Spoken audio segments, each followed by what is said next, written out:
দ্বিতীয়বারের জন্য মা হয়েছেন শুভশ্রী গঙ্গোপাধ্যায়। একরত্তি ইয়ালিনীর এসেছে সবে 1 মাস, তারপর থেকে নানাভাবে চমক দিয়েছেন অভিনেত্রী। আর এবার নায়িকাকে নিয়ে বড় আপডেট দিলেন তাঁর স্বামী পরিচালক রাজ চক্রবর্তী। মেয়ের জন্মের পরই বন্ধুবান্ধব ও স্বামীর সঙ্গে সিনেমা দেখতে গিয়েছিলেন। পাশাপাশি বদলেছেন নিজের চুলের স্টাইলও। তাছাড়া কিছুদিন আগে স্বামী সন্তানের সঙ্গে ঘুরে এসেছেন পাটায়া থেকেও। সেই ছবিও তিনি ভাগ করে নিয়েছিলেন অনুরাগীদের সঙ্গে। দ্বিতীয় প্রেগন্যান্সির সময়ও নিজের কাজ থেকে সরে থাকেননি শুভশ্রী। নিজের ছন্দে কাজ করে গিয়েছেন। তবে অভিনয় করতে তাঁকে সেভাবে দেখা যায়নি। তবে জানা গিয়েছে বুদ্ধদেব গুহের প্রেমের গল্পে তিনি কাম ব্যাক করবেন। অভিনেত্রীর বিপরীতে দেখা যাবে আবির চট্টোপাধ্যায়কে, আর সেই গুঞ্জনে শিলমোহর দিলেন স্বয়ং রাজ।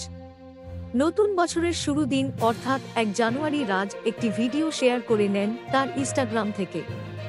সেখানেই তিনি এই খবরটি জানান। Thank you so much for watching. Subscribe our channel and press the bell icon for more updates.